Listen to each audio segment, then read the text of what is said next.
साथियों, सभी को राधे राधे। कैसे हैं आप सब? उम्मीद है आप सब अच्छे होंगे और आपकी पढ़ाई भी अच्छी चल रही होगी।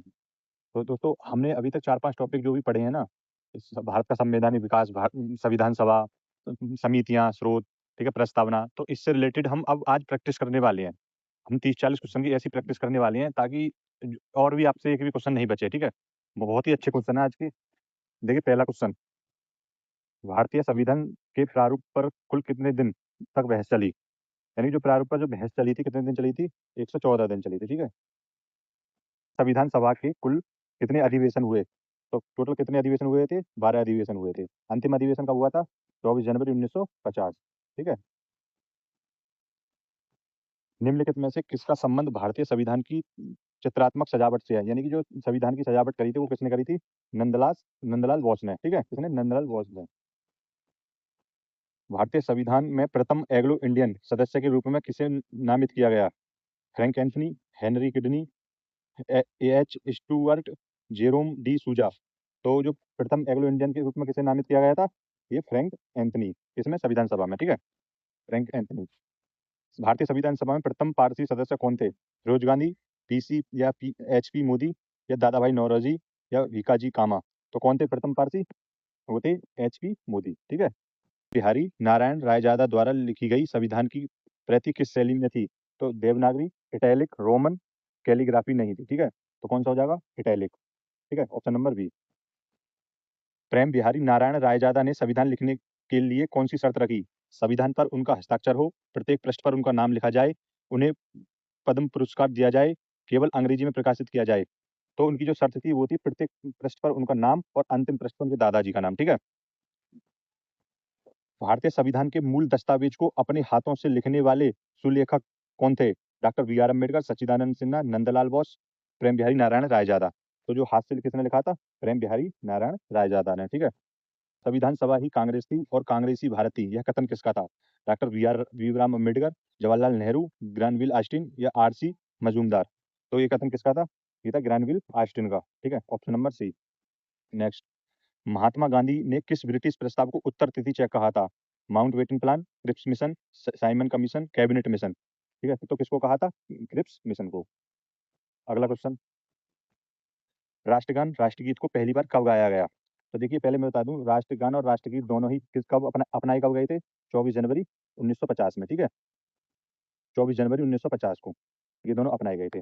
राष्ट्रगान की आपको पता किसने लिखा था? रविंद्रनाथ टैगोर ने।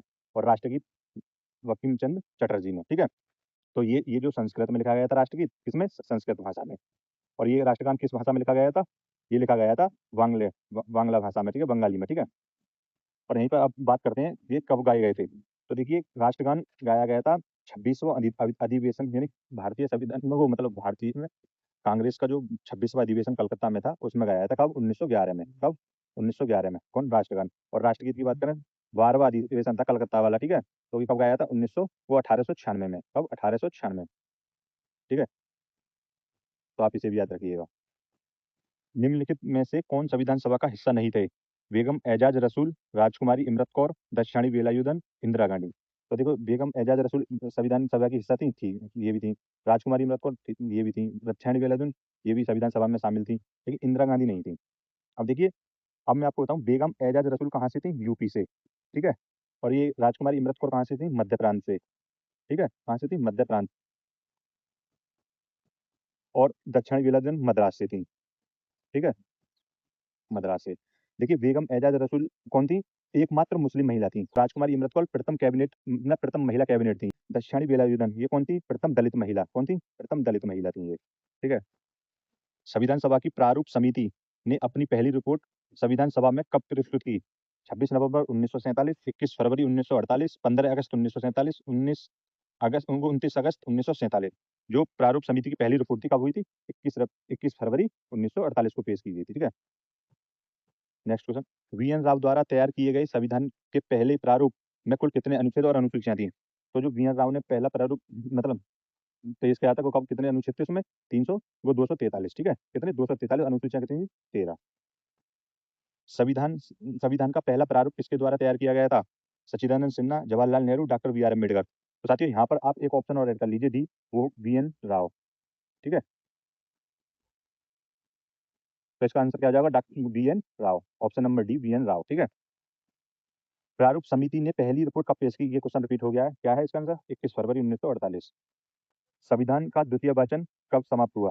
तो देखिए, पहला जो वाचन था, मैं आपको बता रहा हूँ, पहला वाचन 4 नवंबर से 9 नवंबर 1948। ठीक है। पहला वाचन ये था 4 नवंबर से 9 नवंबर 1948। द्वितीय क्या था? 15 नवंबर 1948 से 17 अक्टूबर 1949। ये क्या था? द्वितीय। ठीक है। 1949, 1948। ठीक है। तृतीय क्या था?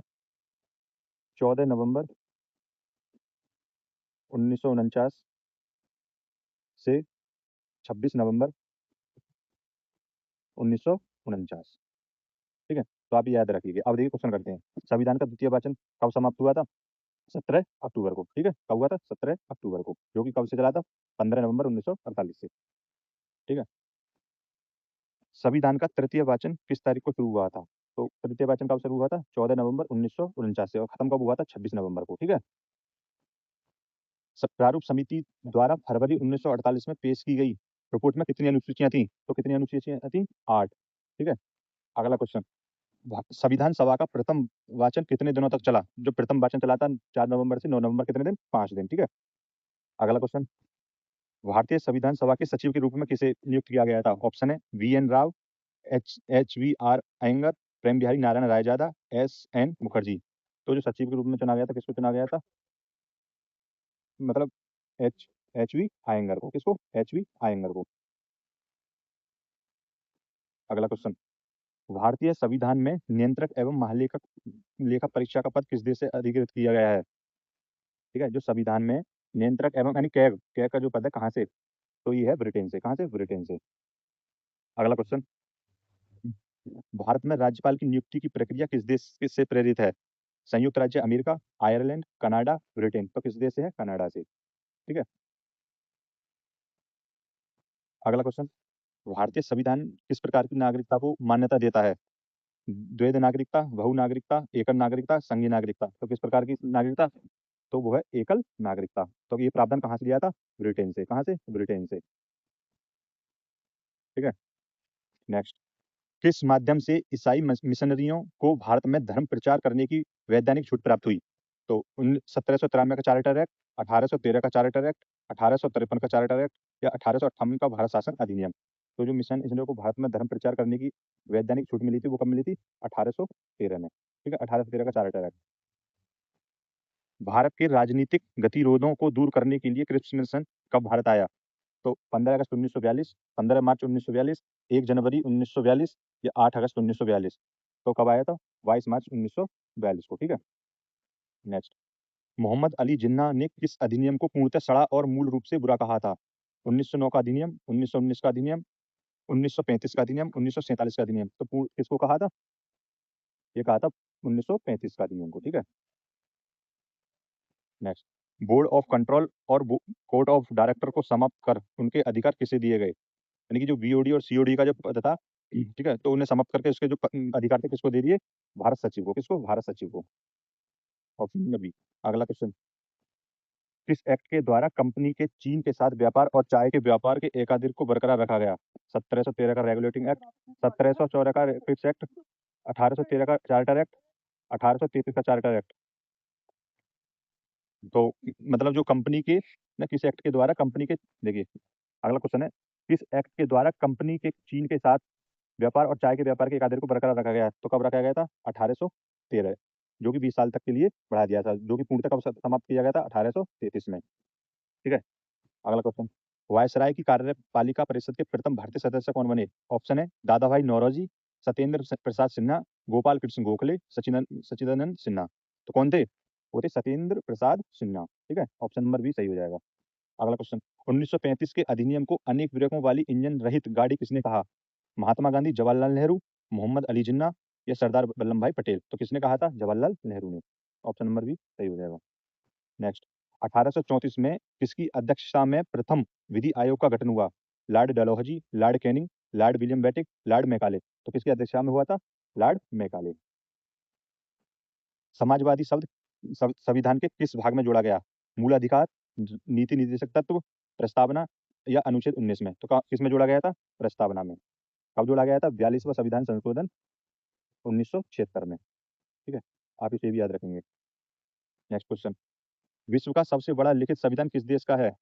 तो विश्व का जो सबसे बड़ा लिखित संविधान है वो हमारे भारत देश का है। ठीक है, कहाँ का? भारत देश का, मतलब भारत का। माउंटबेटन योजना को अंतिम वायसराय द्वारा भारत में कब प्रस्तुत किया गया? यानी माउंटबेटन योजना जो थी, कब? 3 जून 1947 को। जो माउंटबेटन थे भारत कब आए थे? 22 मार्च 1947 को भारत आए। संविधान का पहला प्रारूप कितने अनुच्छेद और अनुसूचियों का था? यानी जो पहला प्रारूप था कितने अनुच्छेद थे इनमें? 243 अनुच्छेद थे और 13 अनुसूचियां थी। क्वेश्चन रिपीट हो गया। ठीक है, नेक्स्ट, संविधान सभा में अनुसूचित जाति और अनुसूचित जनजाति सदस्यों की कुल संख्या कितनी थी? 49, 59, 61, 71। तो देखिए एससी जो थी यानी कि अनुसूचित जाति, उसमें 26 थे, और एसटी यानी अनुसूचित जनजाति, इसमें कितने? 33। तो टोटल कितने हुए? 59। ठीक है, टोटल कितने? 59। तो ऑप्शन नंबर बी राइट हो जाएगा। राष्ट्रीय चिन्ह में अशोक चक्र की 24 तिलियां किसका प्रतीक है? जो राष्ट्रीय चिन्ह में अशोक चक्र में जो है 24 तिलियां हैं, वो किसका प्रतीक है? वो है 24 घंटे का। ठीक है, देखिए अगला क्वेश्चन है, अशोक स्तंभ को राष्ट्रीय चिन्ह के रूप में अपनाने की तिथि क्या थी? 22 जुलाई 1947, 24 जनवरी 1950, 26 जनवरी 1950, 15 अगस्त 1947। तो वो जो अशोक स्तंभ था राष्ट्रीय चिन्ह के रूप में कब अपनाया गया? ये अपनाया गया था 26 जनवरी 1950 में। ठीक है, तो ऑप्शन नंबर सी राइट हो जाएगा। नेक्स्ट क्वेश्चन, भारत के राष्ट्रीय ध्वज को संविधान सभा द्वारा अंकित कब किया गया था? 15 अगस्त 1947, 22 जुलाई 1947, 26 जनवरी 1950, 24 जनवरी 1950। जो राष्ट्रीय ध्वज था वो कब अपना अंकित किया गया था? 22 जुलाई 1947। ये थे हमारे महत्वपूर्ण 40 क्वेश्चन। आपको वीडियो कैसी लगी ये कमेंट करके बताएं, और आपको वीडियो अच्छी लगी हो तो लाइक करें और चैनल को सब्सक्राइब करें, है ना? और साथ में बेल आइकन को और प्रेस कर लें ताकि वीडियो का नोटिफिकेशन आपके पहुंचे सबसे पहले। मिलते हैं नेक्स्ट वीडियो में, जब तक के लिए थैंक यू, धन्यवाद, जय श्री राम।